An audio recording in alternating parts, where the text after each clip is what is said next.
Dear student, welcome to our session 12, research methods.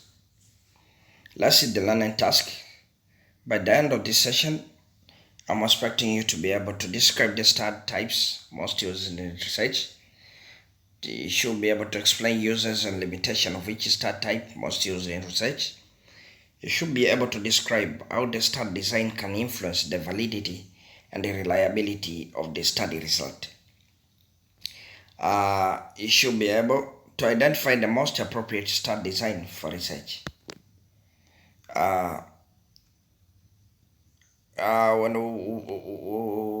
we say research methods, I know we have seen some of them there. As we say, types of research designs, types of research methods. So now we see each research methods, its limitations, advantage and disadvantage. So let's start with descriptive method. A descriptive study involves describing the characteristics of a particular situation, event, or case. A descriptive study involves describing the characteristics of a particular situation, event, or case. Descriptive studies can be carried out on a small or larger scale. Small-scale descriptive case studies describe in depth the characteristics of one or a limited number of cases.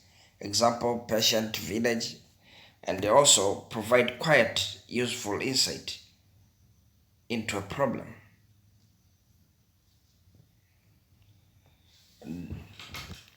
Analytical.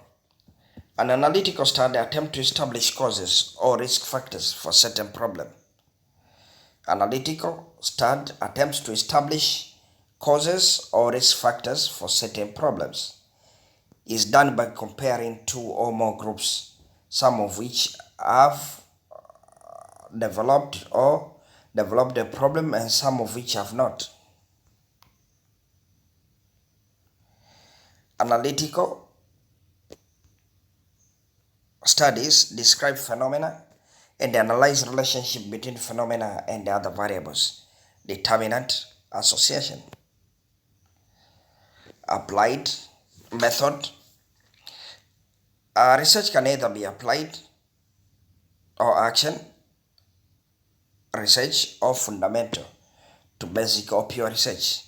Applied research aim at finding a solution for an immediate problem facing a society or an industrial business organization.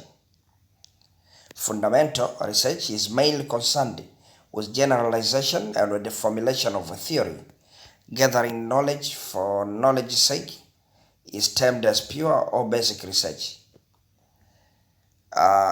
Hii ndo kwa mfano labda umefanya degree yako umemaliza, lakini part of the requirement you have to do a research, to write a paper. Ndo gathering knowledge for knowledge's sake are termed as pure or basic research. For research concerning some natural phenomena or related to pure mathematics are example of fundamental research. Quantitative method. Quantitative research or quantitative method is based on the measurement of quantity or amount. It is applicable to phenomena that can be expressed in terms of quantity. Quantitative research is inquiry into an identified problem based on testing a theory measured with numbers and analyzed using statistical techniques.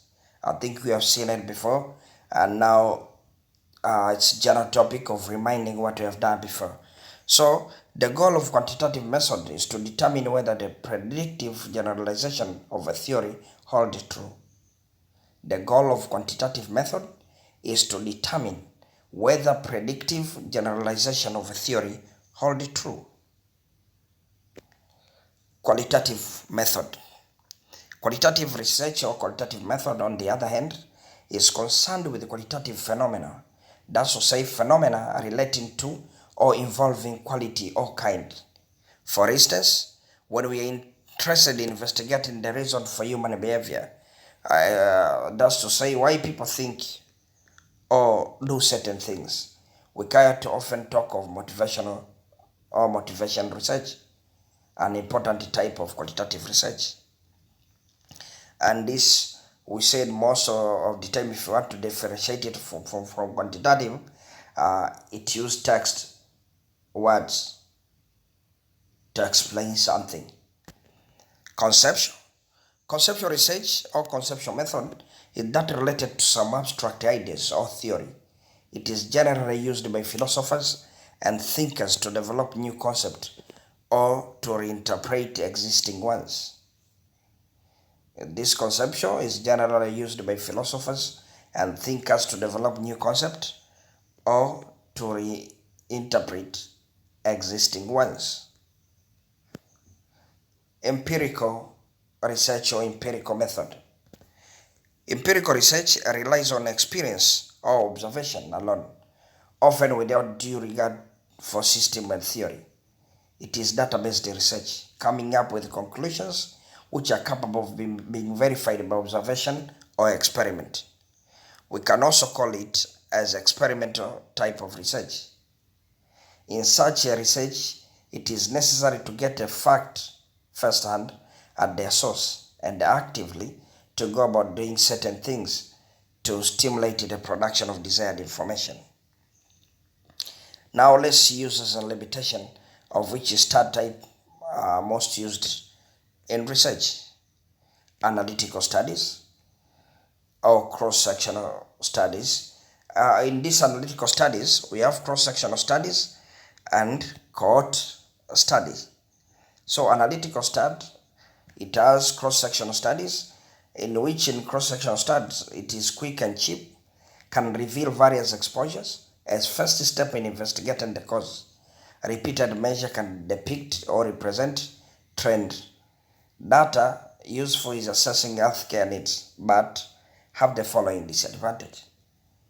The disadvantage of cross-sectional studies is it is not possible to determine if the exposure preceded the outcome. It is not possible to determine if the exposure preceded the outcome. Cohort studies allow direct measurement of incidence of disease. Multiple effects of single exposure can be examined. Can reveal relationship between exposure and disease. Is of value when exposure is rare.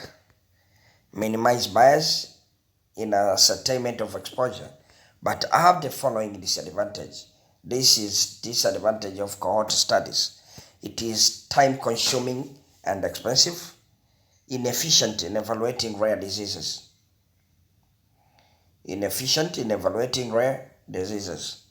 Loss of follow-up affect validity of the result. As we said, this cohort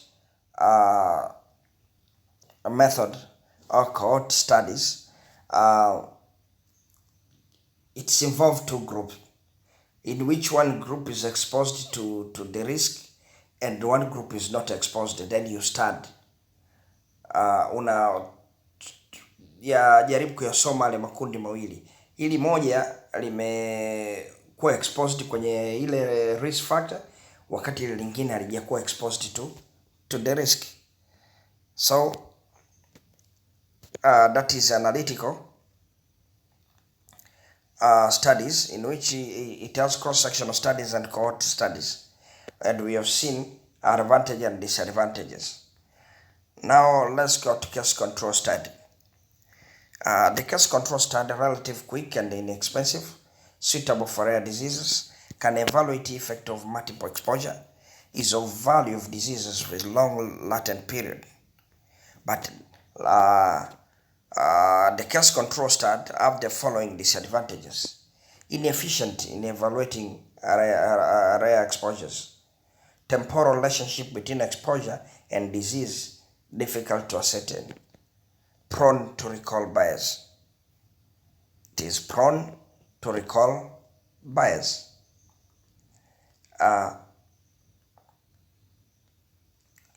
We have descriptive studies.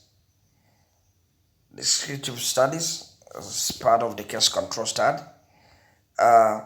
describe in depth the characteristics of one, provide quite useful insight into a problem. Now, this is descriptive study is a descriptive method or descriptive research is done on its own. It describes in depth the characteristics of one, provide quite useful insight into problem, but it have the following disadvantage. Describe in depth the characteristics of one or a limited number of cases. Example, patient or village. I'm sorry, I've repeated this because I was a bit going fast and I said that case control stud, this descriptive is part of normal. But now we should understand and I should be corrected there. Descriptive stud or descriptive method stand on its own. And what we have gotten there, or what I tried to explain there, that is what we should master. Because it gives the view and the reality of the descriptive stud. So let's see influence of the stud design on the validity and the reliability of the study result. When someone says validity, what does it mean? Validity means that your scientific observation actually measure what they intend to measure. Validity means that your scientific observation actually measure what they intend to measure. Your conclusions are true. We have internal validity. Difference in the dependent variable is actually a result of the independent variable. Internal validity, difference in the dependent variable is actually a result of independent variable. We know what a dependent variable is and what a independent variable is. External validity, a result of the stud are generalized or generalizable to other group and environment outside the experimental setting. Reliability means that someone else using the same method in the same circumstances should be able to obtain the same findings. Mfano, umetumia method fulani, ukafanya research yako, ukapata a certain result. Akija mtu mwingine akifanya research ya namna hiyo kwa method hiyo anaweza kupata same result. Hapo ndo tunazungumzia reliability. Reliability refers to the possibility to replicate repeated observations and is related to the precision of the instrument used for scientific observations.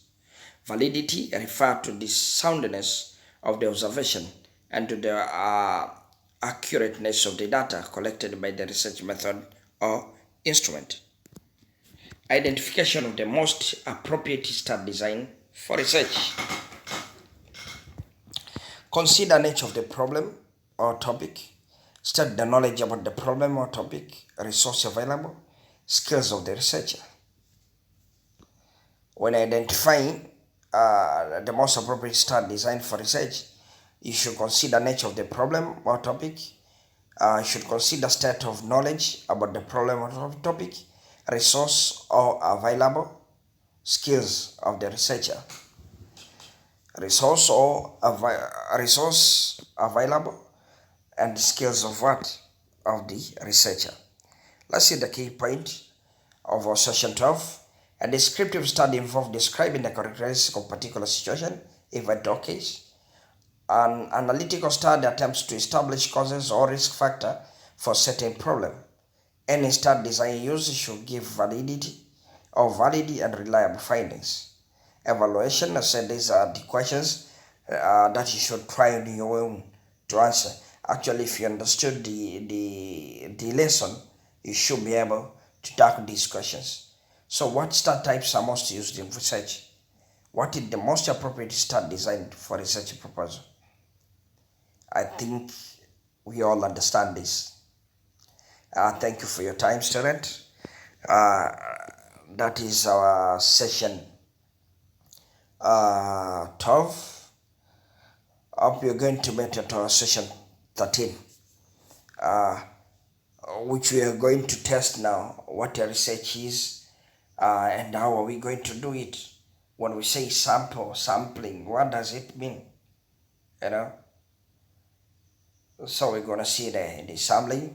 Thank you for your time. Take care and stay protected. Amen.